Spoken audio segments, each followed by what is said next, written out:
All right, welcome to the sixth episode of the How to Build a Black Nation with Power podcast. This podcast is about understanding and bringing together the many pieces of our empowerment and freedom puzzle under one roof as much as possible to ensure we don't become a permanent underclass in the country that was built on the backs of our ancestors. Taking into consideration what our people have done and what so many are still doing, our empowerment freedom march is most certainly not starting at square one. Tonight's guest is Sister Joyce Karimah Johnson. I will be referring to as Fundi Karimah. I don't think I've ever called her Joyce, and I never will, because she's been Fundi forever to me. So that is who I'm speaking with. So let me first begin by thanking you, Fundi, for taking time out of your evening to be here, because I know you are a very, very, very busy person. And the fact that you agreed to do this is absolutely phenomenal. So I do thank you for that. All right. You're welcome. First question. So tell everybody who is watching live with us and who will watch the recording a little bit more about yourself. Okay. Thank you for inviting me. First and foremost, I want to just be clear that I am speaking on behalf of myself and my experience as a member of the Shrine. I am Joyce Taylor Johnson. In the Shrine, I am Fundi Karimah Onyemachi. I am a native Houstonian, a product of Houston Independent School District, graduate of Lamar High School, graduate of University of Houston, Goku, and I lived in Houston most of my life, probably at about age 52 or 3. I moved to Hawaii for a few years with my husband because of his work. And once we finished in Hawaii, we relocated to Detroit, Michigan, which is where I am now, to care for his elderly parents. And so we've been here for the last, 5, 6, 7 years.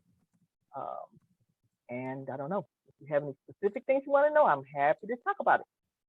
Well, no, it's just what you want to share. So we have, and I'm gonna let her know that she don't have to be here. Sometimes people will join things and I'm doing thinking it's a meeting or something.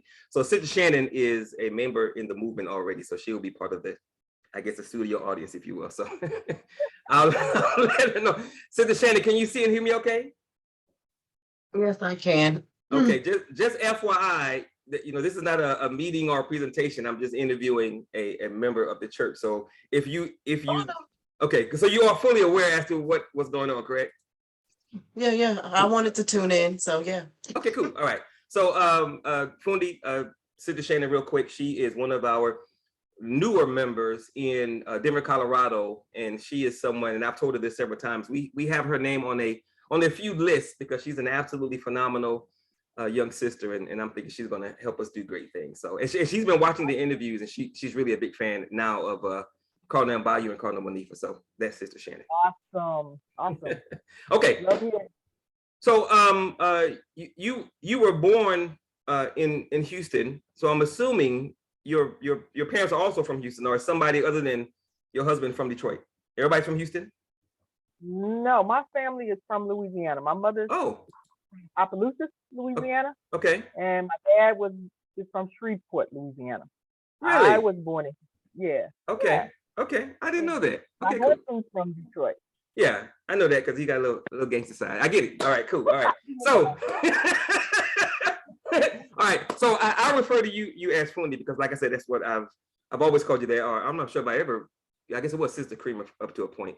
So for those that don't know, as we talk more about the church and your life in the church, what is a Fundi? Because that is most certainly not common knowledge among Black people. So what is a Fundi? So for me, Fundi is defined as skilled in one's trade. It's a term that's used in the church interchangeably with reverend for minister in the shrine. And Fundi is gender specific, so it's a female minister in the church. And for males, we use the term walimu for minister. Cool. Now, I think most Black people would think of a minister, male or female, as someone that preaches, but that's not necessarily the case, right? That's correct. A minister in the shrine is the concept, not the concept, but the fact of ministry in the shrine is built around area of service, in terms of service. not necessarily a preacher. A minister does not have to preach. A minister can preach, and ministers do preach, but ministers also serve in various capacities. Cool. Okay, what year did you join the church? You asked me that approximately. You got to remember when you joined. I joined in 1989 or 90. I joined like a little bit after Pastor Swad, but it was one of those years. So whenever he joined, I joined shortly after him. Wow. Okay. All right. So that means you've been a member for how many years? 89. Over 30. 30. Yeah. 30 plus. 31. Okay. Mm-hmm. All right. So I know that your I know your religious background is Catholic, right? Is that right? Yeah. Correct. Your family, and I know your mother, devout Catholics, the family, or just your mother?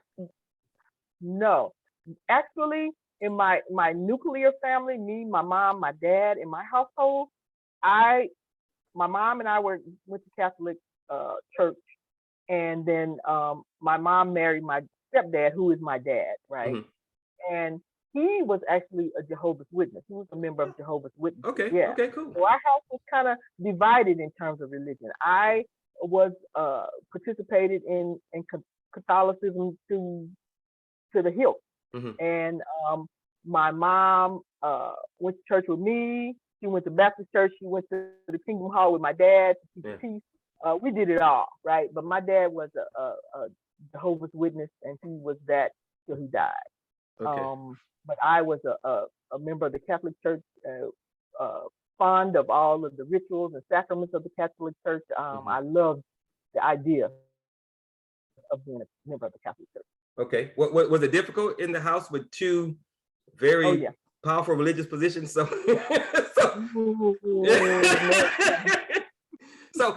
would you consider being raised with parents who are on two different sides of the religious spectrum? I mean, two different sides. Would you say that was good for you as a young person growing up because you learned about both sides, and the fact that your mother went to other religious organizations, I guess, was that good, or was it like turmoil at times? It was chaotic. Yeah. It was turmoil, but it was as an adult, as I came into my adulthood, I became aware of the teachable moments. Mm-hmm. Because living in that kind of environment helped me know what I didn't want to do, right? Oh, okay.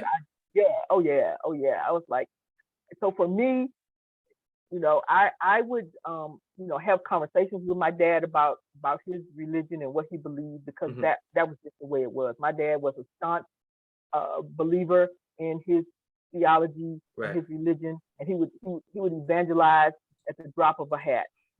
That was what he did. That was who he was, and he did that probably until 3 days before he died. But it was very difficult for us because my mom tried, but it wasn't for her. That religion, that situation wasn't for her, and so there was division in the household. Yeah, definitely division. And we did our best to make it work. Yeah, and they were married for a minute, right? Yeah, my parents were married till I was 17. Yeah. Okay. Till I was 17. Well, it worked for a while. Okay. So how does a devout Catholic come to be a member of a church as revolutionary and Black as the Shrines of the Black Madonna? How does that happen? Well, so in my years in Catholicism, I was a part of 3 parishes. One, I grew up in St. Mary's Parish, which is in the quote unquote 3rd Ward area of Houston, mm-hmm. Rosedale and Ennis. Okay. I worshiped and was a member of that parish until I was probably in my early 20s. That's where I went all my life. Okay. And then once I moved to another side of town, I joined another church parish, the Holy Ghost family. And back up, St. Mary's was predominantly Black. When I started going there as a child, there was a mixed race. It was a mixed race congregation. There were white people still in 3rd Ward when I was a child, because that was quite a while ago. But over time, the congregation became predominantly Black. And by the time I left, it was predominantly Black.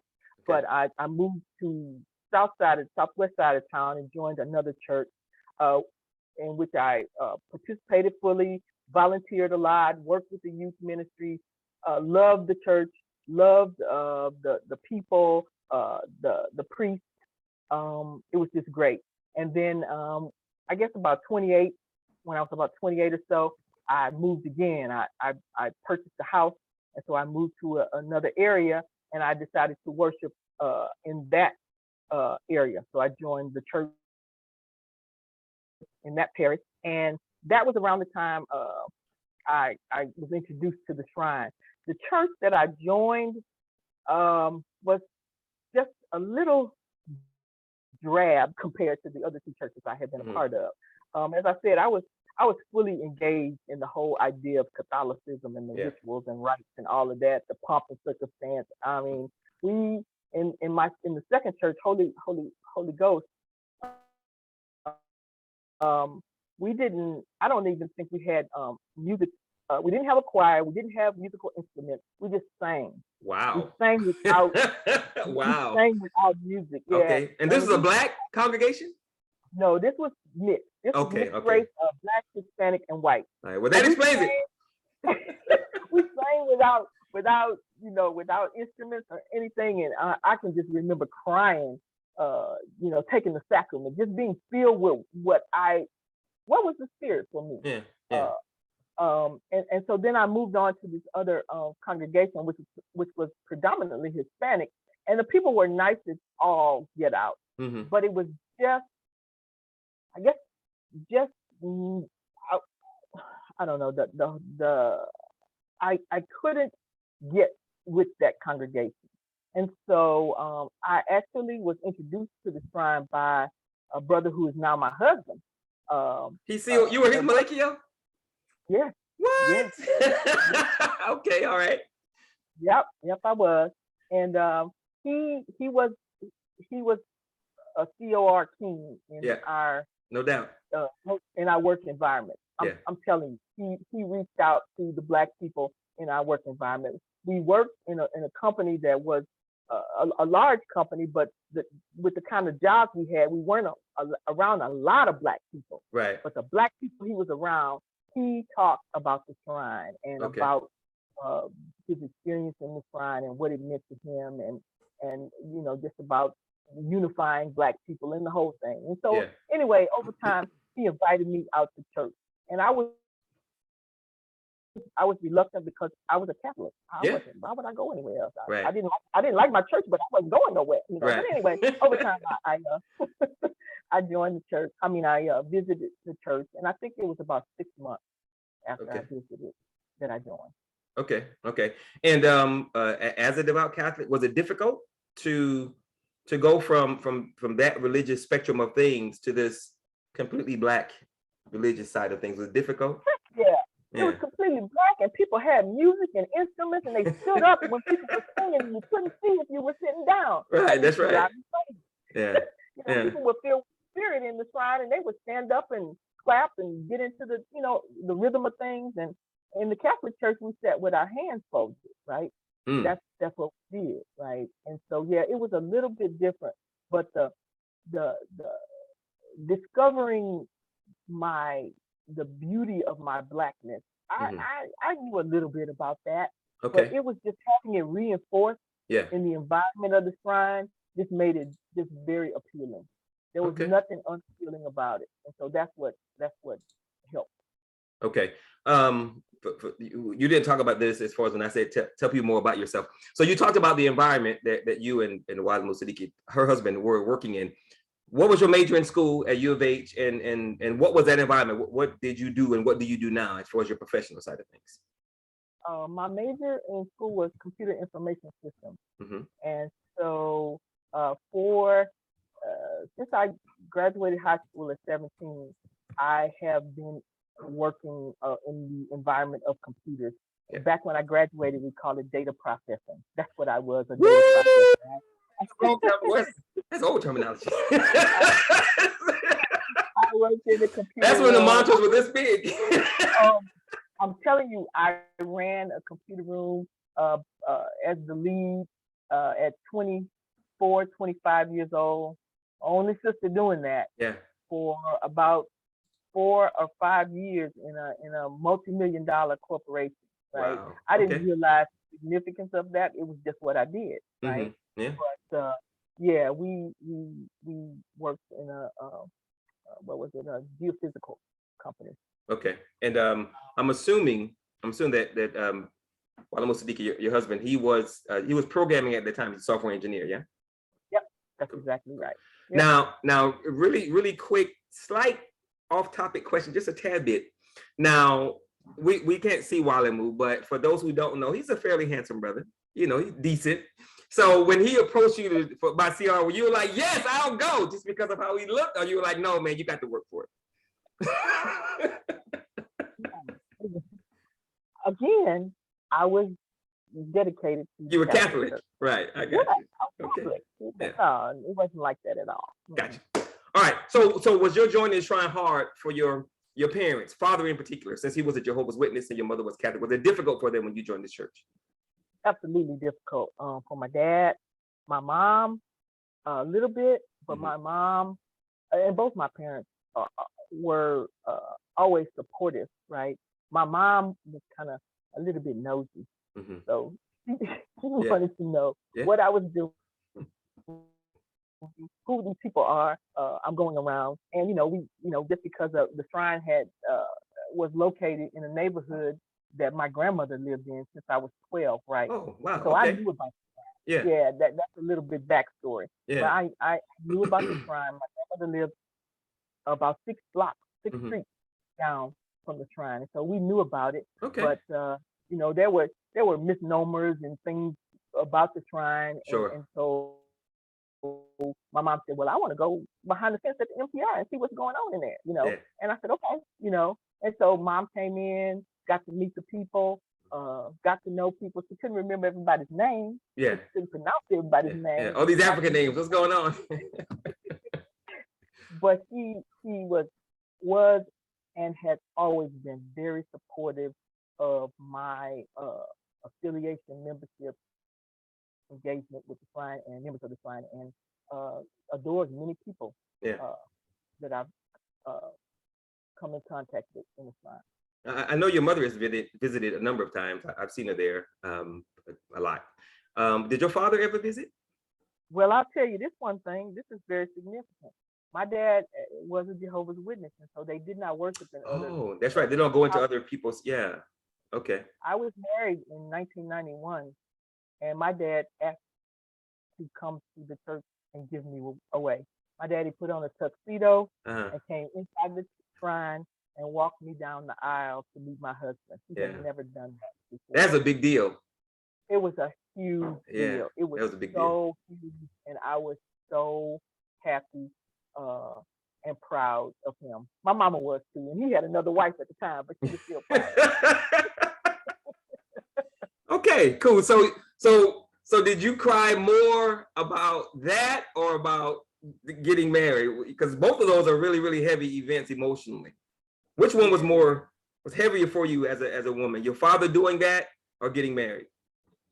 They were, I don't know. It may have been equal. Daddy doing what he did was huge, so it was big. Yeah. And a few times shortly afterwards, he would remind me of it. It was a big deal for him too, right? Because he hadn't been inside another church in years, right? Okay. So yeah, that's significant. So was there anything in particular over that 6-month period of coming out to the church that finally led you to join? Was it the message? Was it the blackness of the institution? Was it the church talking about being active in the lives of Black people? Was there anything in particular that you kind of gravitated toward over those 6 months, or was it just a collection of everything? I just started coming fairly consistently, not every week, I don't think, but fairly consistently. But one day, Cardinal Olu Ufun came down the aisle. That's right, yeah. And pointed at people, and it was about, I don't know, probably 10 or 12 of us that day he joined. Okay. He pointed, at all of us. Well, amen. And I got up and I walk down the aisle with my lime green suit on. You And bright. yeah, yeah. Okay. All right. So BCN, what is it? And why do you think it's so unique as it relates to the Black church, both historically speaking and now? BCN, what is it? And why do you think it's so unique as it relates to the Black church, both historically speaking and now? Well,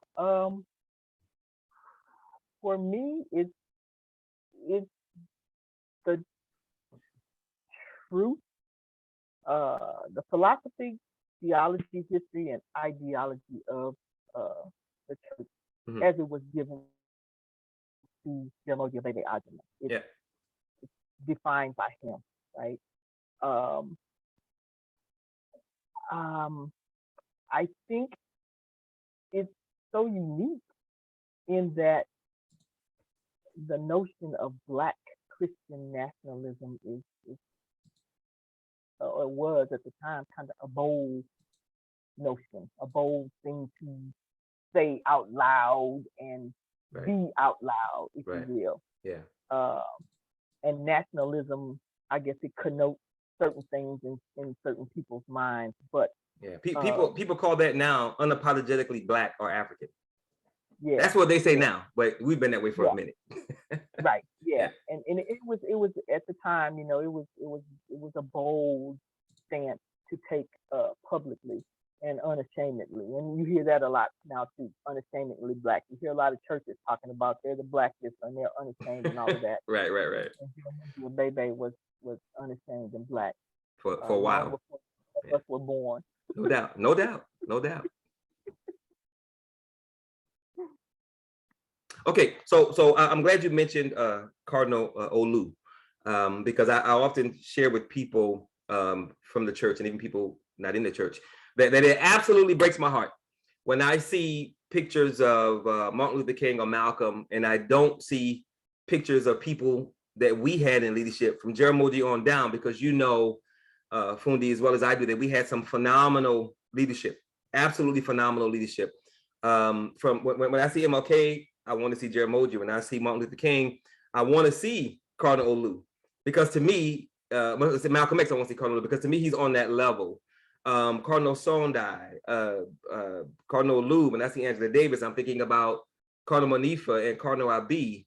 So the question is, share with us your perspective on Shrine leadership and tell me how you think Jaramogi and the church was able to develop such dynamic leadership. Oh, let's see. How do I think Jaramogi was able to develop such dynamic leadership?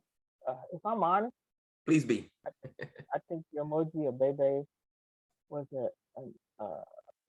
when many people joined, certainly before me, Jaramogi was a very much an adult, experienced man. He probably was in his 50s or 40s or something when these young folks in their early 20s joined. So, you know, he was almost an elder. So that was one thing.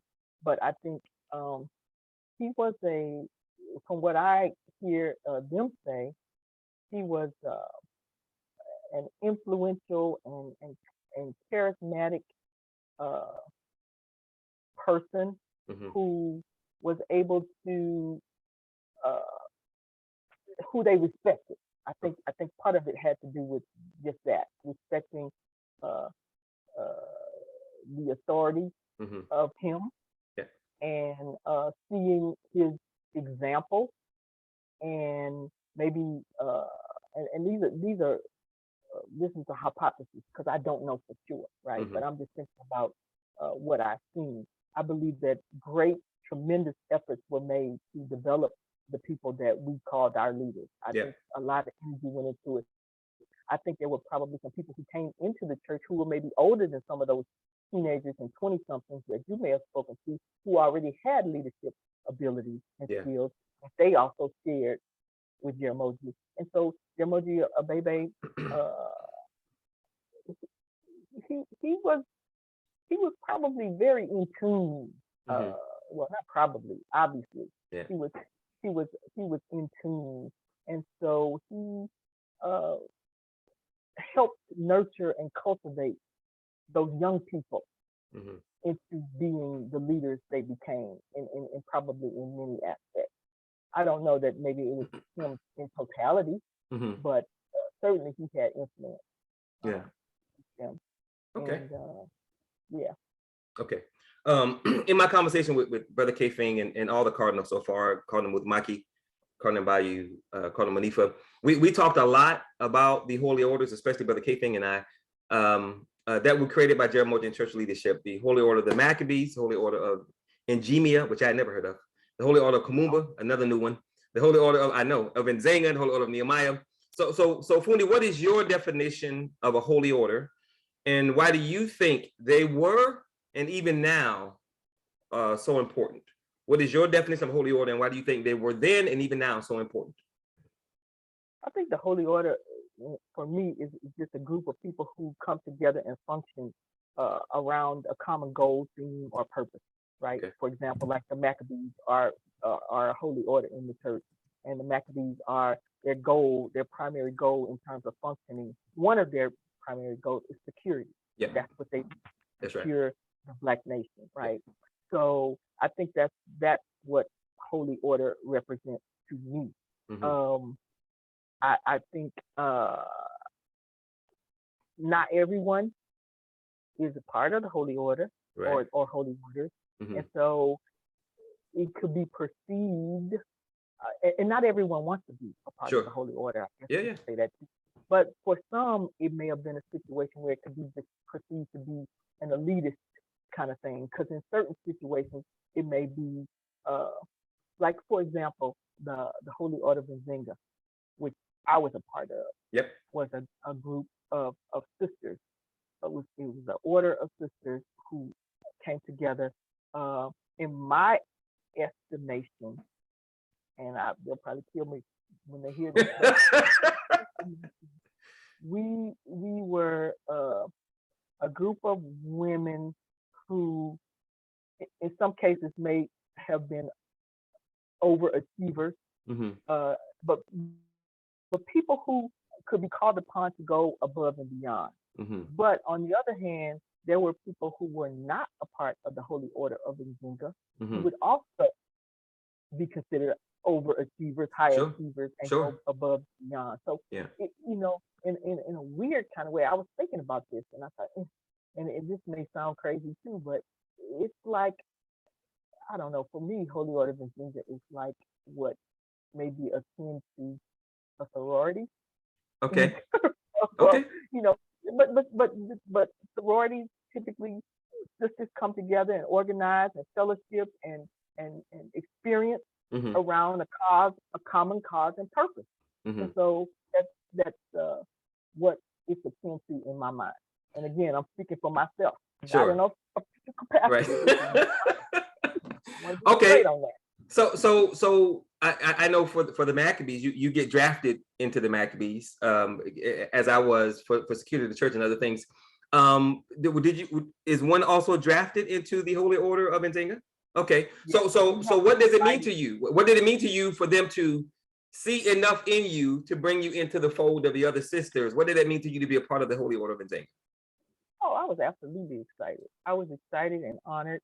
I felt certainly worthy, but I knew it was a high calling, right? It was a high calling to be asked to be a part of that group, because it was, as I said, a group of sisters who were, in my mind, high achieving in various ways. But these were sisters who would stay up extra late and get up extra early to do the work of the church or what have you. But again, there were sisters in the church who were not a part of that order, who did likewise. Right. So I just don't want to diminish that. Right. Yeah. Amen. And you did not pledge in college, right? Oh no. Yeah. So from what I have been told about you, before you married Walimu, you were, I don't want to say meek and mild-mannered, but you were quiet, somewhat. I'm not sure if introverted was used, but you were definitely seen as someone who is shy. And more than one person said that about you. You were kind of shy. So did I freeze? Am I back? You back now. Okay. So did you hear what I said so far about how you were perceived? Huh? Yeah, it's shy. Yeah, shy, reserved, introverted to yourself. So and I'm not shocked that you didn't pledge, because that didn't seem like you. That didn't seem like it would be your kind of thing. So was that the first time you were a part of a special kind of group like that in the church? Was that the first time you were a part of anything on that level? Yeah, outside of my friends, my childhood friends. My childhood friends, I have about 4 sister friends that I grew up with, and we were and have always been a group, a team. Okay. We keep each other accountable. We kind of set goals and kind of compete to achieve them, you know. And so outside of those sisters, it's the only time I've been part of women. Cool. And what do you think, Fundi? What do you think the Holy Order of Nzenga could do for Black women in Black communities today? If we were to try to take that Holy Order to the general Black community, what do you think that could do for Black women in general today in our communities?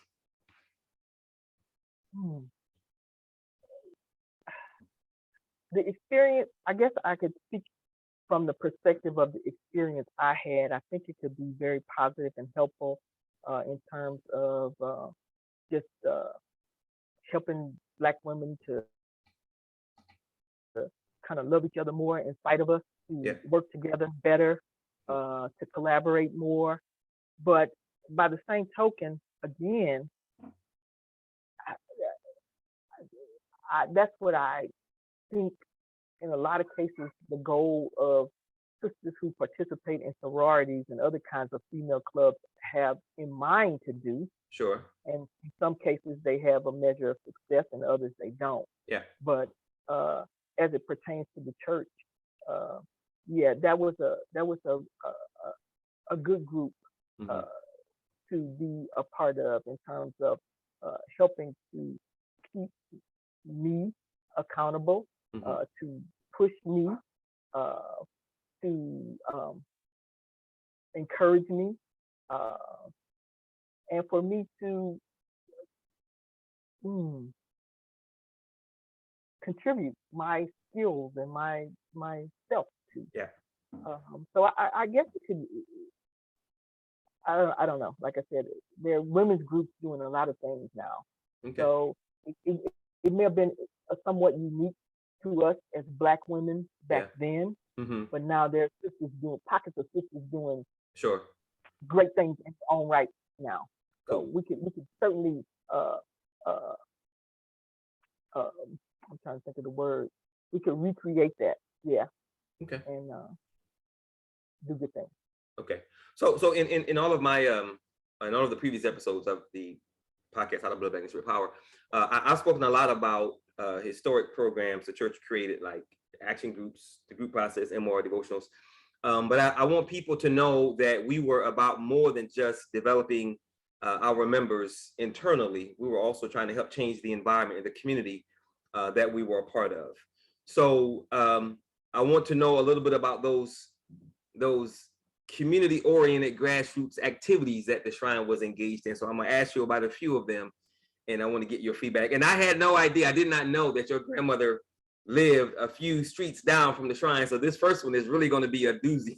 So tell me, I've heard about it, of course, but I don't think I've ever spoken with anyone who was as close to it as maybe you have been, other than the Maccabees, of course. So tell us about what was the Bucket of Blood? So let me back up a little bit before I tell you about that. So my grandmother did live in the neighborhood near the Shrine. Like I said, about six, 7 blocks. She lived between South Park at the time and Calhoun. It's now Martin Luther King, but it was South Park when she first moved out there. Gotcha. And I could enter her neighborhood from either street, South Park or Calhoun. Okay. It was so crazy on South Park, I never went to her house on South Park, which is where the church is.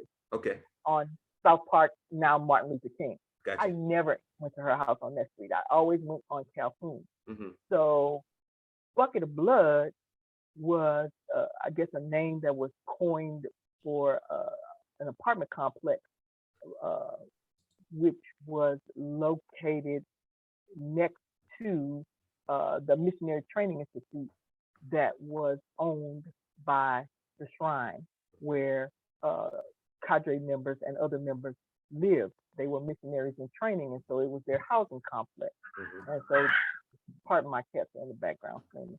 The Bucket of Blood was next, maybe not directly next door, but very close Mm-hmm. to the apartment complex. Yeah. And so, at some point, somehow, I don't know the details of the story, but somehow or other, some way, the church ultimately bought that property, which was an apartment complex. I don't know how many units were there, but it was quite a few. It was an apartment complex. Yeah. And the church bought the property. Mm-hmm. And there was a day at certain point in time that I guess there was warning or not necessarily warning, but there was a point in time when it was time for any of the occupants there to vacate. Mm-hmm. And so that happened on a particular day at a particular point in time. And the Maccabees were leading the effort to make sure that the property was vacated so that it could be fully turned over to the church. And so the Maccabees went in, with their processes to clear the property. And so they did, but that place was notorious for crime and drugs and stuff like that. And so, the idea that Jeremiah Bebe would say, yeah, we're going to set up shop right here in the middle of all of this. Yeah. And we're going to change it. We're going to convert it. Mm-hmm. We can do that. And that is exactly That's what right. Jeremiah and his members did. Yeah. They changed that strip of area, That's that right. land, that area from Briggs to OST, and made it a safe place to be. And the Bucket of Blood was getting rid of that was a big deal. Yeah. And the people from the church did that. Yeah. Amen. So what did that mean to you when you heard about it then, and what does that mean to you now that the church went into the belly of the beast, so to speak? And not only we purchased the property, but we had to clear it. And I've heard some stories from the Maccabees, and actually who's next on the list is Major Colomo out of Philly. So I will most certainly talk to him about that. But yeah, they did what they had to do. So what did that mean to you then when you heard about the church doing that, and how does that impact you now when you think about it? Well, back then it was exciting. It was scary. My husband was a Maccabee, and he was part of the security force, and he had to go in there and pull posts. And so once the people got out of there, they had to still secure the area to make sure nobody came back in. So these brothers and sisters manned the post 24 hours a day to make sure that everyone was safe, right? And so that's a big deal. And all of these people were volunteers. They didn't get paid to do this. They did this because they understood what's required to, quote unquote, liberate Black people. Right. Today, just thinking back on it and just talking about it right now, I was a little afraid at the time when it happened, just because of the nature of what was going on. But it's a source of pride. It's a big deal, and we don't ever need to forget it. It was huge. It was a significant effort made by a lot of brothers and sisters who gave their time and energy to make sure that we were safe. So it's a big deal, and I'm proud of them. Yeah, amen. I just got chills. Thank you. Yeah. All right. So next question: what was Operation Safe Harbor?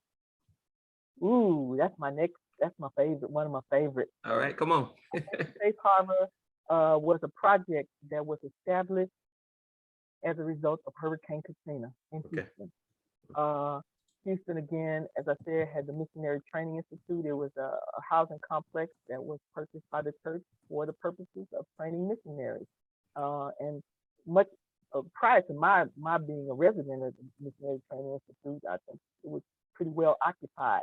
But at the point in time that Hurricane Katrina occurred, there were vacant units in the property.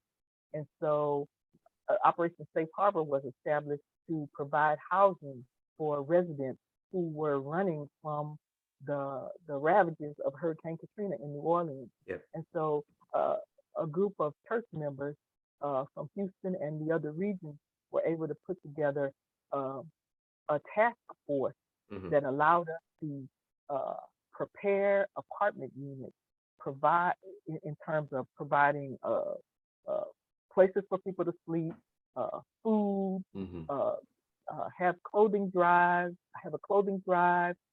We had a little a kind of little store market inside the Missionary Training Institute complex. We were able to get items donated so that the people coming in from Hurricane Katrina could get what they needed without having to pay. They were housed without having to pay. They received clothing, gently used clothing, in some cases maybe even new clothing and shoes, because people fled Katrina with the clothes on their back. Their back, yes, ma'am.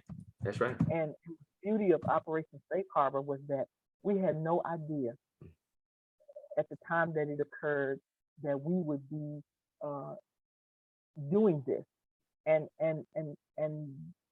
the beauty of the Missionary Training Institute and Operation Safe Harbor is that though that apartment complex was the result of the efforts of people who came before me.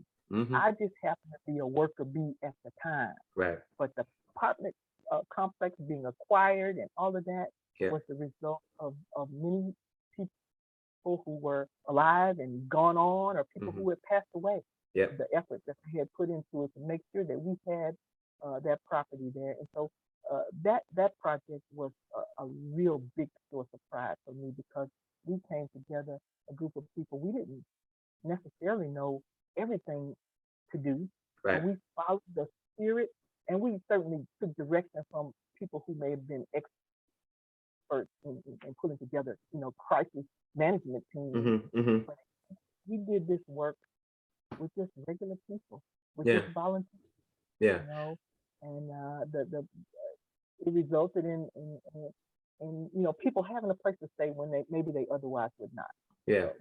And I talk to people a lot about what it felt like to live on the property, to live at the MTI, Missionary Training Institute, having children, to be raised in that environment, the significance and the power of community when you really have it, it's life-changing, and it's a big deal. The fact that a Black church bought some property called the bucket of blood, because so many people would be killed there, bought it, got the Negroes out, repurposed it, and moved its members into it. That's a big deal. The fact that we were able to start a organized effort to go get our people who were facing danger, or receive our people who were facing danger, that is a big deal. So talk, and I know this is one of the questions, my bad, but talk about what it meant to you, because you had already, you had a house that you moved out of, you moved onto the property. What did it mean to you to be a resident of the MTI, to be a part of that community? What did that mean to you? How did that feel? I came to the MTI from the suburbs, right? So I had my own little house, lived in it my own little self, and it was wonderful. Yeah.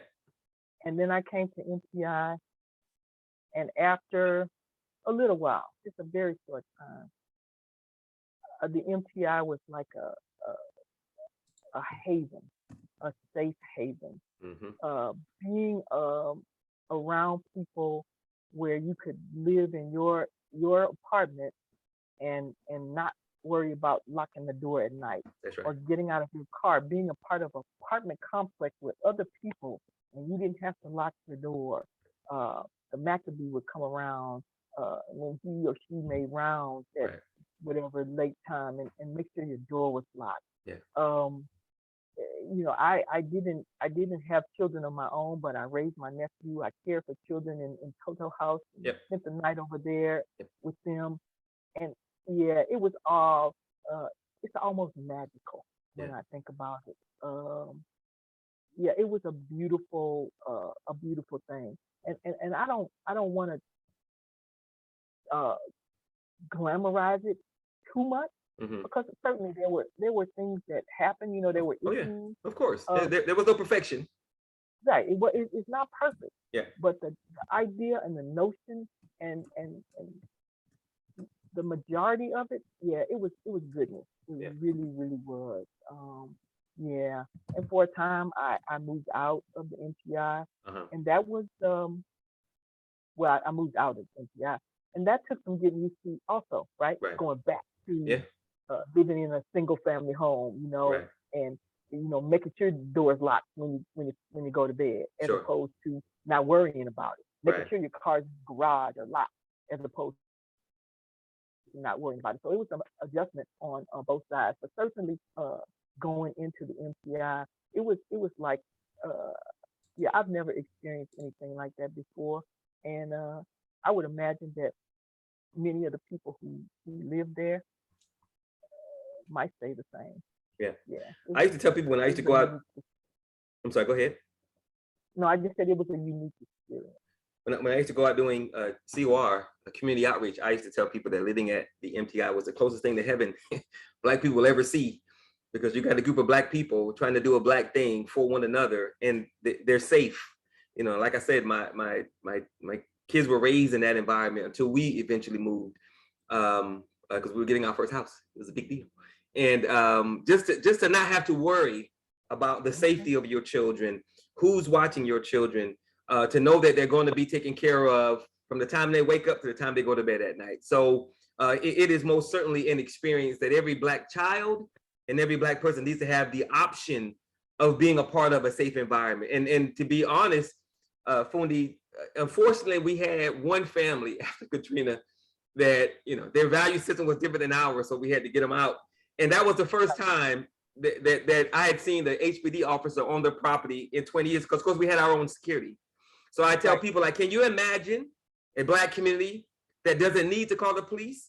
Because not only is everybody on the same page working toward the same mission, but you have your own security and you just don't need it. So that experience, like you said, is very, very, very unique. And of course, Black people we still need safe places where we can lay our heads at night and our children can be safe. So that is most certainly a big deal. So next question. Most people don't know, because this is simply one of many things that we simply didn't talk about, but that we had. So the church had its own medical clinic, Imhotep Medical Clinic. So tell us a bit about your experience with the medical clinic, and how do you think that was helpful to the community, the MTI, having that clinic on the property? Oh yeah, that was very helpful. Yeah, the Imhotep Medical Clinic was built and manned and staffed by volunteers from the medical community, physicians, nurses, other clinicians, and the clinic would be open. I don't remember the hours. I don't know if it was open like during church. I mean, after church on Sundays, or and other times. But it was a great asset to the community. There were, basic medical needs were handled in that clinic, and it was free of charge, right, to members who needed services that could be rendered by the medical staff. This is Black people serving Black people. That's right. It was absolutely fabulous. Yeah, I hadn't seen that before either. Yeah. That was a great thing. And it was right there inside of the training institute, missionary training institute, right there. When I first joined the Facebook page, Shrine Members Past, Present, whatever the name is, I can't remember the entire name. But I was trying to get, of course, I'm trying to get people from that page to do something, become a part of the Black Owned Nation, and let's go. So I made a list of the things, all the positive things I could think of that, we got from Jeramogi, we got from the church, from the program, to the safety, to the Maccabees, blah, blah, blah. And I stopped at 50 on purpose. And people started to add stuff that went well beyond 100. Some things I forgot, and some things I didn't know about because it was before my time. And the Imhotep Medical Clinic was one of the ones that I forgot.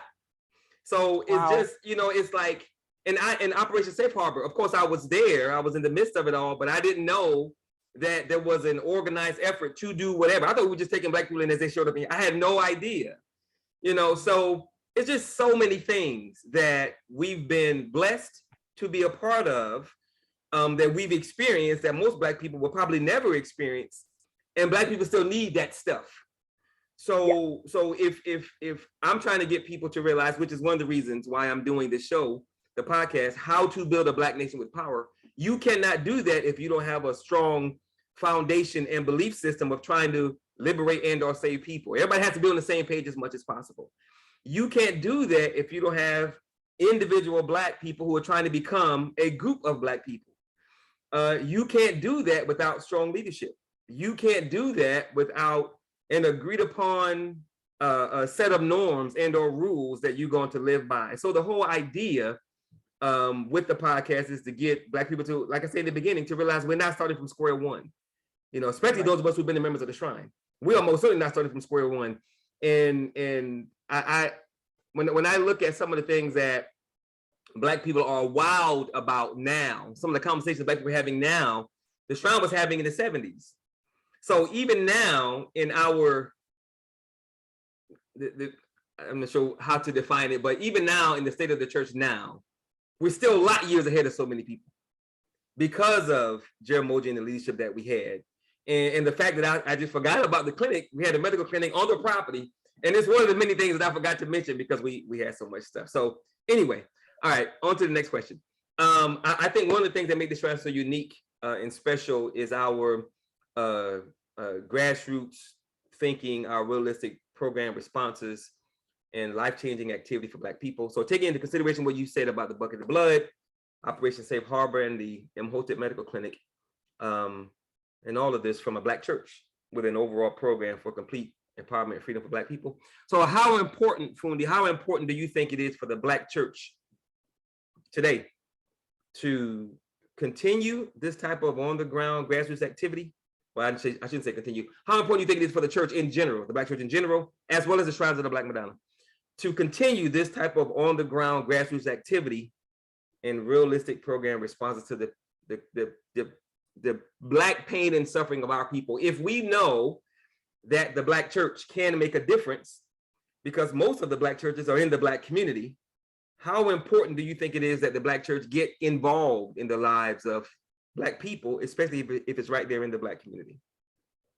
One word: imperative. Imperative. Good word. We have to, the Black church and the efforts of Black people have to be where the people are. I mean, we have to. It's imperative that we're involved in grassroots kind of efforts. We can't do it without it. Amen. Yeah. I'm sorry. Go ahead.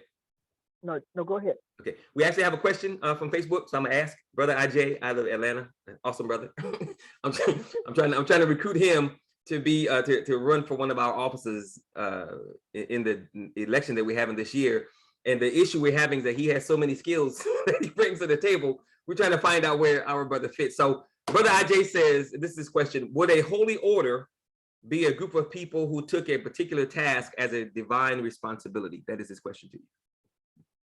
Absolutely. If that's what the group decides to do, yes, absolutely. Yeah. It could be a holy order. Yeah. Amen. All right. So for those who may have missed the beginning, the intro, you're listening to the How to Build a Black Nation with Power podcast, where we seek to understand and bring together the many pieces of our empowerment freedom puzzle under one unified roof to ensure we don't become a permanent underclass in the country that was built on the backs of our ancestors. Taking into consideration what our people have done and what so many are currently doing, our empowerment and freedom march is most certainly not starting at square one. So tonight's episode is our 6th episode, and our guest is Sister Joyce Taylor Karimah Johnson, whom I call Fundi, because that's what she's always been to me, Fundi Karimah. I don't know if I think may have skipped sister and just went straight to Fundi. All right, so next question. Do you think, Fundi, given your answer to the last question, do you think the Black church, has become irrelevant in 2022? Understanding that you just said the church being involved is imperative, and we know most of our churches are not. Do you think the Black church is irrelevant in 2022? And let's see if I can answer that. Mm. To some people, yes, maybe it has become irrelevant. Yeah. I think aspects of, for me personally, there may be aspects of quote unquote church that may be a little considered irrelevant or behind the times. But I think a lot of that is because we don't use the Black church in this generation the way we may have used it previously.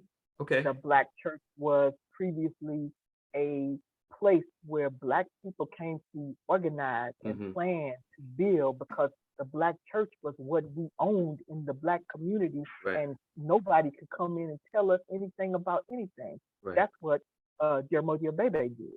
Use the shrine as a point and place for organizing. Yeah. We don't do it like that anymore. And then when you think about the church as a building, which is not, the church is not the building. Right? That's right. Yeah. But when you think about it, when you think about the facilities or the properties owned by churches, we don't always use them for organizing and planning for our best interest or our needs. And so, yeah, it may be perceived and may seem irrelevant in some cases. I had something to say about that, but now I can't remember. I don't know. Keep going. All right. I'll have to think about if it comes back to you, just let me know. Yeah. And do you think that you think I would say that the reason the Black community in general does not do that via the Black church is because the Black church doesn't seem to be reaching out to the people to do that. I used to tell my kids when they got a little older that Jesus is an industry. The church is a business for a lot of people. And that's unfortunate because, like you just said, the church used to be one of the only, if not the only, institution that we really had control over, that we could do some things in. And of course, mobilizing and organizing Black people was a big part of the doing of those things. So do you think that the church isn't as active as it used to be in the lives of Black people because a lot of our people look at the church as a business? Yeah, that's part of it. I think that's part of it. And the other part is that we kind of bought into I don't know how to say this. We kind of just we bought into the white man's game to a certain extent, and we kind of left our thing back there. It's like for them over there kind of thing. Yeah. So we don't even I don't know how much we look at our institution of the Black church as an asset. Yeah. Right. And I think it was viewed as an asset back in the 50s and 60s when that's where Black people went. Martin Luther King and others like him went to organize. We don't even view, like I was thinking about my friend whose father passed away recently, and I was at his funeral service in Houston, and he had a barbershop. And he was heralded as a community man. That's right. Yeah. Mayor Thomas, Mayor Sylvester. Yeah, Sister Rawi is her father. Yeah. Yeah. And Sheila Jackson Lee were there, and they just talked about his community organizing and galvanizing of people, and it was done at his barbershop. He owned and controlled it, and so he brought people in, brought young brothers and sisters in, and helped them, and helped the community. And I think we've gotten away from that. Wow. And that's a barbershop. Man, that is awesome. That is awesome. That place, the stories they told about this man was just remarkable. It was just unbelievable. And I thought, God bless him.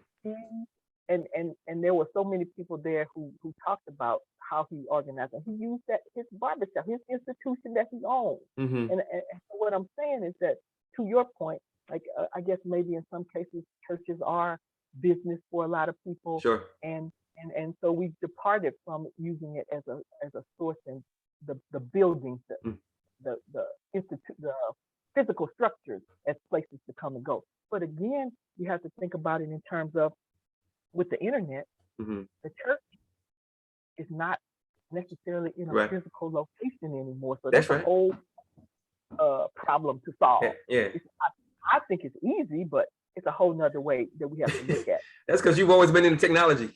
so Yeah. so it is most certainly, a new frontier that if you Yeah. think about it the right way, hell, it could be the Wild West and we can go conquer it if you're thinking about it the right way. Thank you. And of course, everything goes back to how you think about things, because that's going to determine how you approach it or not. So, Right. okay. Exactly. So as you already know, Fundi, there's a lot of sadness because we've been talking about it over the past, I don't know, week or so. There's a lot of sadness, frustration, anger, disappointment, and pain, out here, those people who have been attached and or members of the shrine, including both of us, you and I, per what happened in the church after Jemoji passed. So how we seemingly moved from the path we were on as a church to a path that seems to be a tad bit different than the path that we were on. For those of us who still feel the yearning for freedom per the path that Jemoji Baby Ajiman laid and church leadership laid out, what is your advice to Black people who still, is still dealing with the pain, the anger, the disappointment, the frustration of how things seem to be different? What would be your advice to those persons as it relates to trying to get back on track of empowerment, freedom, liberation, and salvation for Black people, because we're still not free yet?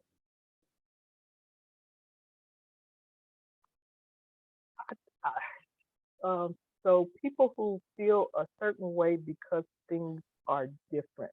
Well, Not just that they're different, but that of course they're pissed off and hurt because of things that happen. I don't want to be trite. Yep.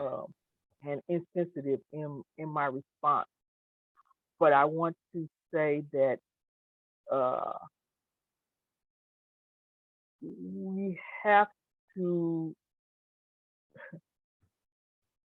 march on. That's all I can think of. We have to keep going. That is one of the beautiful things that I think I learned being a functioning member in the church and living in the missionary training institute in the time that I did.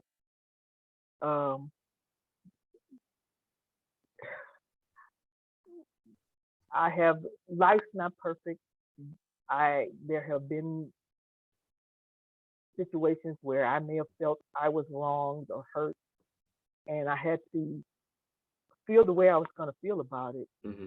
But in spite of it, I had to make a decision, right, that I was going to march on, keep going. Yeah. And I think it's helpful when we hurt to acknowledge the hurt. Mm-hmm. Don't push it under a rug. Yeah. But don't let it stifle you, right? Mm-hmm. Don't, as much as possible. And different people have to overcome pain in different ways. And I can't say what's good, what's right for one person or the next, right? Yeah. What works for me may not work for another. But I do know that it's important to, as the old folks say, you have to keep putting one foot in front of the other. Yeah. And do your best to learn from mistakes, whether those were made by you or someone else, because someone else can do something to help you know what not to do. Right? Sure. Yeah. And so that's kind of how I function. Mm-hmm. It's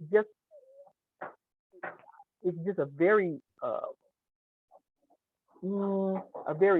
sensitive situation, and so I have to speak just from my perspective and how I do it. Yeah. I have to keep going, just keep going, do what you know is right in your spirit and in your heart, and and if there's a need to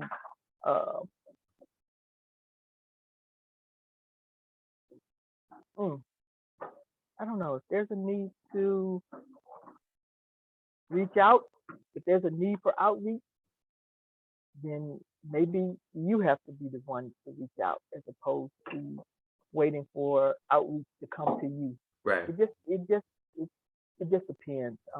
I feel reluctant to try to advise anybody on anything. I know what works for me. That's all I can speak. Okay. Honestly. Okay. I actually think that in order for some level of healing to begin, personally, I think it's going to have to be a third party from a third party from outside the community who understands trauma, who understands Black people, who understands pain, who understands how to heal, and try as much as possible, as you just talked about the internet and how it can be a wonderful thing if we use it the right way.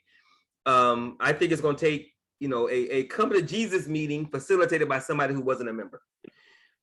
Someone that people won't see as you're on that side, you're on this side, but someone who's simply trying to heal the group, the individuals who come together.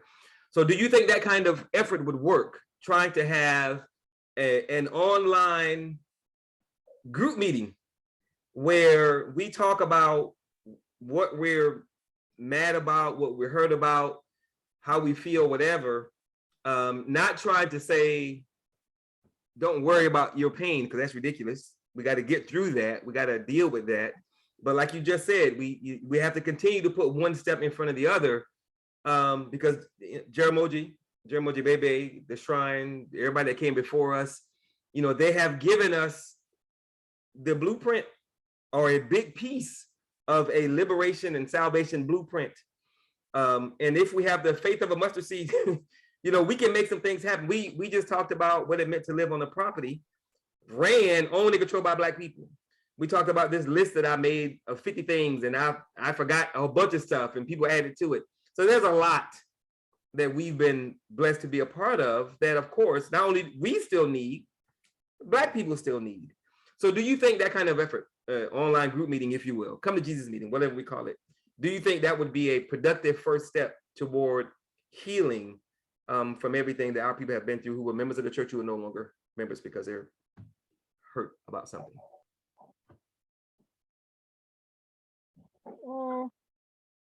In an answer, one word answer, no. Okay. Tell me why.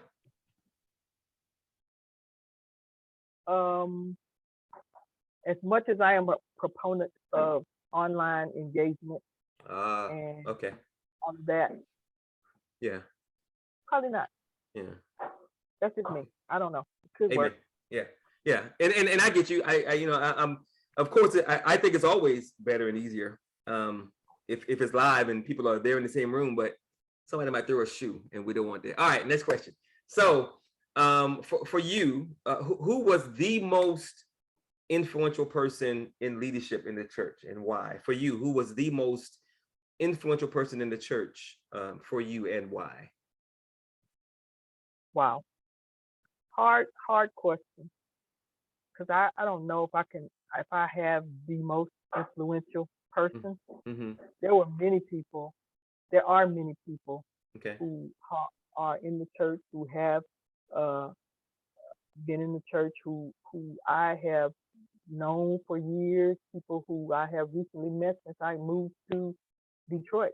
Because I met people up here that I didn't know. Okay. And different people influenced me in different ways. There are attributes about people that are valuable to me. They cross a spectrum of things. All right. But if I had to say something about the last 10 or 12 years, I would say that I have been driven by the spirit of Cardinal Olu. Okay. And I say that because Olu was, for me, he was a smart and personable and relatable and curious kind of guy who liked to tinker and would, he wanted to kind of take us a little forward in terms of technology. Yeah. And so my kind of staying with the notion of the virtual village, which we've adopted as the church's 21st century communication vehicle across multiple platforms. The work that I've done with that has been in the spirit of Olu. Gotcha. And so I would say in the recent years it's Olu, but I can truly say that there have been many people that I have encountered and worked with and worked alongside and supported that are priceless to me. Yeah. Amen. Okay, so to someone who doesn't know, who was Reverend Albert B. Clegg, African title and name, Jaramogi Baby Ajiman? Who was that brother to you? If someone asked you, I keep hearing about this dude, Albert Clegg, Jaramogi, whatever. Who was that? So what would your answer to that question be? Who was his brother? He was the founder of Black liberation theology, the founder of Black Christian nationalism, one who had a pretty fair understanding of the psychology of Black people. Really, I've been listening to a few excerpts from meetings that with his voice on in the last 3-4 days. That we've got this WhatsApp group, and a couple of people have published some talks that Jaramogi Baby's been doing. Okay, you ought to hear it. Wow. And some of this stuff I haven't heard in years, and I said it's got to be in Houston because some of the voices talking to him sound like Brother Hodari. You remember Hodari? Yes. Yeah. Like they were going back and forth, but Jaramogi Baby, he was just saying stuff that was just so plain and simply, truthfully brilliant. You know, talking about willingness to what the sacrifice that's required if we're gonna be free. Yeah. I mean, he was just, how he was plain and simple. You're gonna do it or you're not gonna do it. Right. This is required. Are you willing to die to be free? I mean, he's just going on and on and on. But he was a very charismatic, influential leader of Black people. And I think a lot of people in academic circles and in, what do you call it, ecumenical or whatever the word is for theology circles know him. Yep. But a lot of people don't. Right.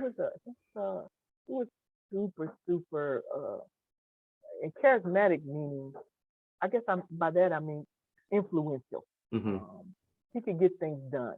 And one of the things that I liked about him that I hear about, I don't know it because he was an old man when I met him. He was older than me. Yeah.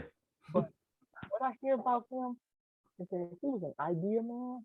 He had a lot of ideas, but he could do some things too. Yeah. And he would do in his youth, in his younger days, he would do much of what he asked other people to do. You know? And that's kind of special. And then he was smart enough to gather young people together when he couldn't do it. Right. To do it.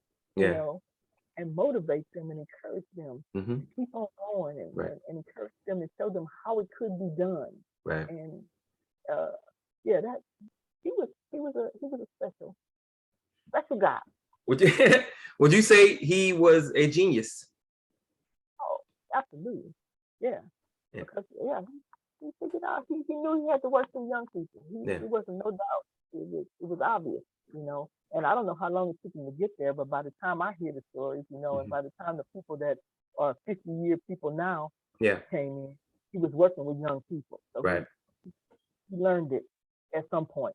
Yeah. That, you know, it had to go to young people. And I hear the stories, you know, all of the people now who are a little older than me talk about, you know, when I was 20, I was leading a group of cadre members going to another city, blah, blah, blah, blah, blah. Yeah, he was smart. He knew he couldn't do it. Somebody had to do it. So he put them in charge, let them try, let them mess up, and they got it done. Yeah, I was amazed when I heard that he went on I mean, I knew he had gone to multiple colleges to speak, but I didn't know that they were all over the country and he was going by request. I did know that a lot of the Black Power leaders came through the shrine. A lot of them were members of the shrine and got their foundation from the church in Jaramogi. I didn't know that he was so, his influence was so powerful and his message was so captivating and his understanding was so awesome that we have multiple locations in and around Detroit. So a lot, you know, I'm doing these interviews for multiple reasons. And I'm excited when I do a new one because I'm always learning something new about Jaramogi. And I've said this, that it really would make an awesome mini series if someone were to do a docu-series on, Jaramogi the man or whatever, because from the time they left St. Mark's Church in 54 till he passed in 2000, he did a lot of stuff. He touched a lot of people's lives, and the people that we revere, like John Henrik Clarke, they were working with Jaramogi, and at some point working with Jaramogi to do some amazing things that people don't even know who Jaramogi was. So, the brother was, absolutely awesome. And the fact that, that's why it hurts me when I see MLK and I don't see Jaramogi, because I know that he was on a completely different level to do things that Black people, have never done and haven't done since, and we still need. So cool. I think he was a genius as well. All right. So what would be your proudest moment as a member of the Shrine? And you can't say your marriage. Oh no. That's off limits. You can't say that one. You can't say, I tell people, you can't say marriage, you can't say the birth of your kids, you can't use those two. So because we already know that those things are special. So what is the proudest moment as a member? You can't say that marriage. Well, before COVID, I would say Operation Safe Harbor was the proudest. But post-COVID, I would say the work that I've done with a few other people, Brother Ajay and K-Sing being two of them, to shore up the virtual village, which is the communication mechanism for the Shrine in the 21st century.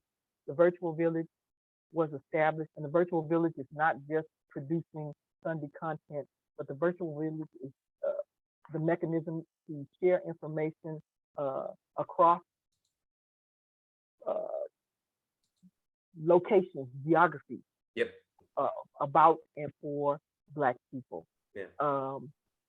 When I joined the church, we handed out leaflets and flyers to outreach. We got on the phone and we called people. We went to the calling room. We sat in there for an hour, however long we were talking, in that little dingy calling room, and we called people and talked to them, and they came out to church. That's right. And what we've done in the last 2 years is we were able to give our members a kind of experience with a virtual service that a lot of churches going into COVID didn't have the platform for. A lot of churches didn't know what they were going to do. We were poised and ready to go. And there were people who worked with me, like I said, Brother Ajay and K-Sing and others who gave their time and energy to help make this thing go, to keep the train on the track. And so I often think, I listen to people talk about what they've done during COVID. People have written books, they've gotten married, they've gotten divorces, they've had babies, they whatever. And I work to bring my church together, 3-4 regions and different places in between, keep them together to a certain extent during COVID. And I'm very proud of that. And I'm very thankful that I have people to help me do it. But yeah, that's my most proud accomplishment. And that's an answer that I wasn't expecting, but it's a good answer, because I believe, and I was very pleased to hear Cardinal Bayou say the same thing. I believe that the traditional church service, if it comes back to traditional church service, we're going to be online for a minute. That online service for a religious institution is not going away. And Cardinal Bayou said, not only is it not going away, it's here to stay, but we need to embrace it. And we need to use it because, like you and I just said, it is a new frontier. The question is, are we going to go and stake our claim in it? And not just the religious experience, but a big part of the Black Gold Nation, which I found this some years ago, via a brother who helps run our political strategy and implementation department. He's over the adult education department. His name is Craig B. Lee. Awesome brother. Awesome brother. He has plans and strategies to have both a physical nation and a nation in the cloud online, because we're going to have to do things in the virtual world that we may or may not be able to do in the real world, because there is a virtual world that's being developed right now. And I venture to say that, from some of the things that I've read some really scary stuff that if you don't have control of your digital self, then they can remove you from stuff or never allow you in stuff, and you just on the outside looking in. And that's a reality. I'm not sure if it's here, but it's right around the corner. So if it's like you said earlier, like at an early age, you were running, was it called a data center? It wasn't called a data center. What was it called? It was a data center back then. A server room. So, if we don't find people with that expertise in today's terms, today's language, so that we can be ready to roll, just like you said, we were ready to roll and we did it. We're gonna find ourselves locked out of a bunch of stuff. And that's why my husband and I still work. We are certainly nearing or at the age of retirement, but I feel so blessed to be able to even have the skills that corporations want and need. And what I'm doing is I'm going in here and I'm learning. That's right. That's right. And and people still want what I have, right? And so I'm going and I'm giving them what they need, and I'm getting what I need. Right. Amen. And that's a good thing. Yeah, and it's that way of thinking that we need Black people to do across the board, because we still got jobs, we got families, we got bills or whatever, but we still part of a group that don't have any power. Everything the white man has that we laid the foundation for him to have, that's not for us, that's for him. I tell people that yes, America was built by Black people, but it wasn't built for Black people. So we got to go get those skills, because we got to do our own thing as much as we can, because his stuff is for him. And if we don't start thinking that way, if we don't start thinking as a nation, if we don't start thinking as a tribe to build a nation, and we keep thinking on individualistic levels, we're simply not going to make it. I think we are most certainly as a people on the path to become a permanent underclass. I think America is moving toward an India type caste system, and whatever caste you're born into, you're going to die in that caste, because there's no way for you to get out of it. And we are most certainly candidates for that, because we don't have power to stop anything. So we got to get people to understand, especially our youth. You have to go get whatever you got to go get, but you got to bring that back to help your people build and survive. Because again, if we don't do that, we're not gonna make it. So one of the things I want to also interject as it pertains to the virtual village is that for the last 2 years, I've kind of been leading the charge, if you will, with the virtual space, and it actually has allowed. Don't be modest. I heard about you. Let's go. People talk. You know me, but it actually has what we've done is it's enabled us to bring our regions together, and so people in our church have kind of met each other across the miles where they wouldn't have met. Yes, ma'am. But the beauty of what we've done also is that it's kind of the idea of at least the worship service part has now been handed off to a younger person to drive and guide and direct. And so now we are following the direction of someone in a younger generation, which is exactly what we need to be doing. That is awesome. That. Yeah, because you got to pass the baton, because we got a little gray popping up here and there that wasn't always there. Okay, all right. Next question. So, from the time you joined to now, what do you think were some of the things that we could have done better as a national organization? From the time you joined to now, what do you think some of the things that the Shrine could have done better as a national organization? I just have like one, and it's not terrible, but it's something that's required, and it's for organizations and families and anybody. It's planning for the future. I think we could have done a better transition plan, or had not a better, just a transition plan. You mean succession? Succession. Okay. Transition. Okay. Yeah, after the founder passes, what you're saying? What you mean? I mean, even now. Oh, right? okay. Okay. that's just important for families. I mean, you got children, Yeah. and so parents, ideally you want to have whatever you're planning in the event of your death, or Right. if you stop doing what you're doing, Mhm. is it going to keep going or is it not? And who's Yeah. going to pick it up, or who would you like to see do it? That kind of thing. I Sure. think Yeah. that could have been a little better. It's work, Yeah. right? Takes thought, and yeah, it's a lot of work. Yeah. But yeah, that's required. That's a good one. A gold star for Karimah. All right. So what are the top 3 things you think the Shrine excelled at that Black people could still benefit from today? The top 3 things that you think we excelled at, you can only give 3, that Black people could still benefit from today. Organization. You know what? It's funny. That was Brother Kefing, Cardinal Mbayu, and Cardinal Monifa's #1 organization. Man, when I joined, the machine was alive and well. Yes, ma'am. At least that was the appearance of the machine. There may have been squirrels in the background doing whatever squirrels do, and I know how that goes. Yeah. I work in IT. Yeah. I know what happened. Sure. But the appearance of a machine was live and well. Okay. That matters. Yep. Right? Yep. That matters. Organization, group unity. By that, I mean the art. You could use the illustration of the Maccabees of security. Mm-hmm. Nobody was coming into our space to secure our space. That's right. But that's right. It could be all chaos and bedlam on the inside. Yeah. But wasn't nobody coming in to do it. We were gonna figure it out, work it out inside. Right. So we stayed, that kind of thing. Mm-hmm. And then when I joined,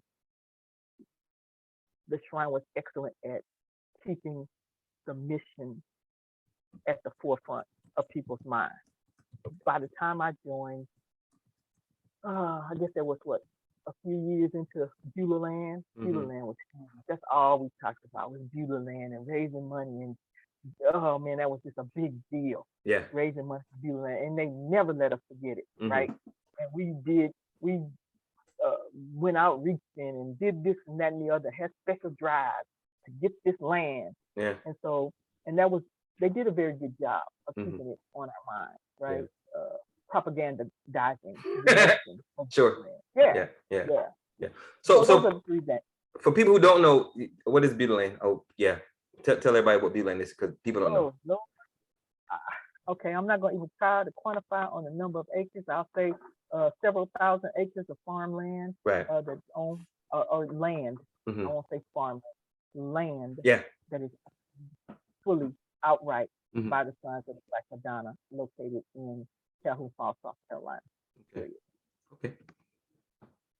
Cool. So last question. Well, second to last question. I just thought of another one. So I don't know. Sorry. But time goes by fast. It's been an hour and a half. And trust me, it goes by fast. So what'd you say? What'd you say? 2 hours. Oh, yeah, well, we're still within that 2-hour window. I'm just letting you know, time flies. All right, I don't know if you know this or not. I don't know if I've ever told you this, but the foundation of the Black Gold Nation, the organization that I started in 2016 after I wrote my book, the foundation is the Shrine, if you did not know that. If you were to take the book BCN and you were to replace Black Church with Conscious Community Center, everything's exactly the same. Why? Because all that shit is relevant and we still need to be doing it. I've updated a few things because Joe Moji was talking about videotapes and whatnot. We don't use those anymore. So, I use podcasts in certain areas. But when I was having a conversation with a sister who was helping us at the time, helping us develop our youth program, and the Black Church as change agent, I call it the Conscious Community Center as change agent, same thing. Everything else is exactly the same. She was blown away by the document, blown away. And I said that was written in 1972. So all the stuff, BCN teaches, BCN code, the creed, we want to have a creed because we do religion, but 97% of all that stuff is still relevant for Black people. We're still not free. We have a path to freedom and empowerment. we most certainly have if we don't have the blueprint, we have a blueprint. As I used to say, the MTI is the closest thing to heaven Black people will ever see. So do you have any advice for a brother, that being me, who's trying to take this thing to the next level? Any advice on what I can do, what I should do, or some things that would help me continue to march forward, so to speak? I guess the thing that comes to my mind first and foremost is that all the planning and organizing and documenting is great. Yep. All of the program ideas and program development and implementation is great. Mm-hmm. But without unification and the unity of the people, Mm-hmm. you really have nothing. That's right. Right? Yeah. Because as current presiding bishop told us one time, the church is not the building, the organization is not the building, the people. The people. Yep. Or that's Yeah. that's the glue, right? I agree. So if the people with whom you are working and are a part of are not unified, Mm-hmm. Yeah, it's not gonna work. It's a collection of individuals. It's a struggle. And so group unity, and no matter what, it's imperative. And that again was one of the beautiful things about the MPI and the shrine, and my experience is that while not perfect, we went a long way towards being unified, and being unified is how the shrine was able to achieve so many of the things that have been achieved in from the beginning to now. Yeah, is doing it together, and that's what we have to do in spite of differences, in spite of challenges, in spite of obstacles. We have to work on being unified. Right. Yeah. Got to be a group. Gotta be a group. That's where the power is. That's where the power is. Yes, ma'am. Yeah. And who else is gonna check? Yeah, I won't go down that tangent. I'll let somebody else deal with the whole group thing. But you know that's where the power is. You know, and I keep telling people, BCN is the secret sauce. I'm sorry. No doubt. And that's what I'm trying to say. Look, we got the secret sauce. Nobody else has this stuff. We got to use it, because guess what? We still not free. So yes, amen, most certainly. All right. So with that, last question is: do you have any closing comments or remarks? Anything that we didn't cover or touch on that you want to add before we close out? No, nothing that I can think of. You had a lot of questions. Hey, like I tell you, remember for 30 years. You can't get 30 years of experience in that church in an hour. I'm sorry. Yeah. I think it's a good thing that you're doing. And everybody has a story. Yeah. Some people like you and others, write books. That's never been one of the things that I've been interested in, but it's certainly a way to capture, to tell your story and to have it go down in history or whatever, leave a legacy or whatever. But I think this is a good thing, because all of us who have crossed the thresholds of the shrine of the Black Madonna, everybody's got a story. That's right.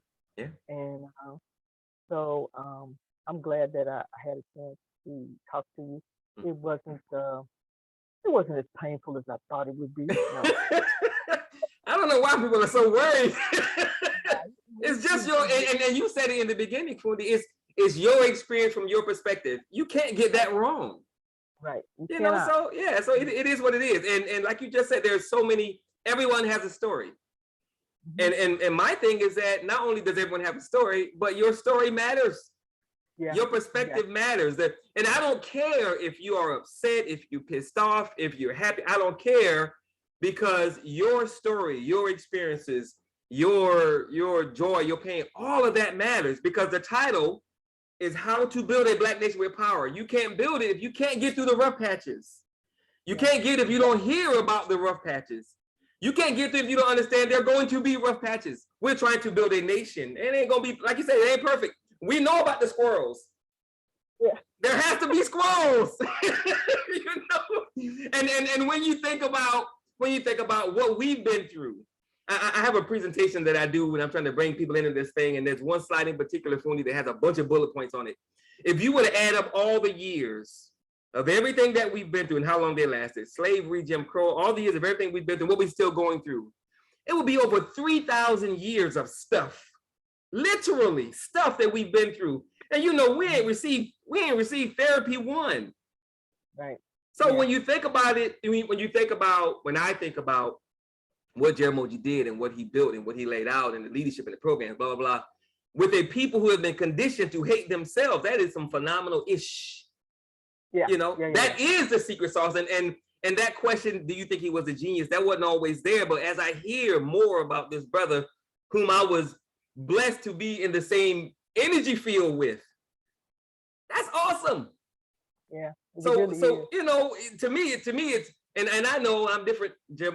Major Molokai said to mine, you know what, you're a dreamer, and goddamn it, I am, because my glass is always half full. Because you know, if I die, I'm like, well, I don't have to deal with that shit no more. My glass still half full, even if I die. So I get motivated, Fundi, because I'm not confused. I tell Fundi Fabu this all the time. Fundi Fabu is like my spiritual rock in this thing as I'm trying to build it, because I don't think she's cursed me out yet, but she's gotten on me when I haven't done something right. She keeps me straight. She said, Tamani, blah, blah. She's really helping me do this thing the right way. I am not confused about anything. I know what I'm supposed to be doing. And that ain't because I'm, you know, super genius, whatever. It's because, goddamn it, I lived it, you know. And I know that, you know, like you said, it ain't perfect. There's squirrels in the background. I know that the shrine was only able to do what it did because we had some phenomenal leadership. So I got to get some phenomenal leadership involved, which is why we have the whole election thing. I know we can't do this without a strong foundation. That's why I'm doing these interviews. I know we can't make it happen if, like you just said, we got to be unified. If there's no unity on some level, and if we don't agree, and I tell people 3 things. I said, if we can agree on 3 things, I don't care nothing about anything else. If we can agree that we're Black, we're oppressed, and we want to end this goddamn oppression, we can work, right? We can work. So for me, it's phenomenal. It's awesome that we were a part of something that was revolutionary, life-changing, light years ahead of most people. And Jaramogi passed in 2000, and we're still a light years ahead of most people. So you know, for me, I'm unashamedly, I'm still a part of it. Yeah. I'm trying to do what I can to make it go, right? Yeah. To make it go with my energy, because it'll go without me. Right. But I want to be a part of it, right? So I'm still a part of it, doing what I can do to make it go. The blinders are off. Yeah. I'm not trying to romanticize it. That's one of the things that I hope that we'll be able to do with the younger people. Take that romanticism out of struggle, because it ain't always cute. Right. Yeah, it's not. We were people. We're human. But it still has to be done, right? Right. We still have to do the work. We still have to, you know, we have to do the work. And so I'm still doing it. I'm still.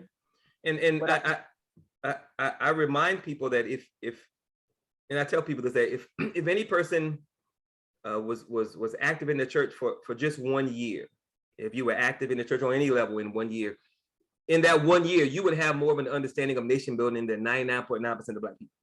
Because like you said, it was the time ritual. It was what we did. And that message was always kept in the forefront of our minds, as far as we are here to liberate and save Black people. And there was no wavering. And we were unapologetic about that mission. And we said that one of the reasons I joined is because that was the first time I heard a Black man say from the pulpit in the Black church, Jesus was Black, Cardinal True was preaching. And he said it like, the sky is blue. He Black, let's go. And I'm like, and then the murals, of course, I'm like, well, let's go, brother. I joined on the first day. It ain't taking me 6 months. I'm like, let's go. So, but the things that the Cardinal Tree was saying, and of course the sermons and everything, who was doing that then and who's doing it now? And again, Jaramogi passed in 2000. You know, so what keeps me going is the knowledge of knowing what works.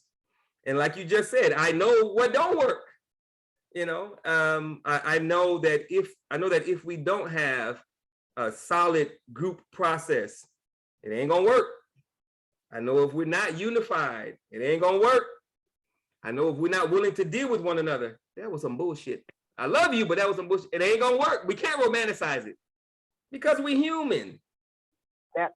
You know, and I think all of those experiences play into it. And if you were in the church on any level, you haven't, even if you don't realize that you have that understanding, you do because you were a part of it. And that's such a big deal. And it matters. Yeah. Okay. So no closing remarks. You good? I'm good. Cool. All right. Thank you very much. I'm sorry you were afraid, but I'm a good person. You said you were kind of nervous. I was ready to just click you off. Like, I'm like, she had a connection. Let me call her back. That couldn't have been on purpose. Okay. So, Fundi, thank you. If I have never said it, I'm not sure if I have, but I do love you. I have much respect for you. I really do. I appreciate you.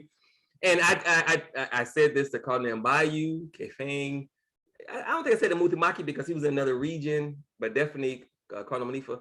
I am only here doing what I'm doing because of people like you who really were an example of what leadership was supposed to be, even if they didn't know it, because there's always somebody looking. And I'm doing what I'm doing because you gave me a model via your actions of how a nation member should look, should behave, should function. And I think what you guys laid out was for me to do what I'm doing. So I have much love and respect because, you know, I believe that I am because you are. And if you weren't, then fuck would I be? My name would be something else because I would have never changed it. So thank you. I really do thank you. I appreciate it. You taking the time out. It really, really, really matters. And like you said, everyone has a story to tell. And I'm saying those stories matter. So thank you for it. I appreciate it. And I can't promise you there won't be a part 2. I want to do something with a group. I would love to have the sisters who were in the Holy Order of Nzenga on one call. So I'm actually working on that because there were so many, like I want some Maccabees on the call. I want Nzenga on the call. If I can get some Nehemiah, you know, so I want to get all the youth, as many of them on the call. So there are so many things that we still got to talk because everybody's story matters. And it don't matter if there's pain in the story because that's life. It is what it is. It is what it is. Right. So anyway, I like to end all of my presentations, conversations, podcasts, whatever, with 2 things. And you've heard both of them before.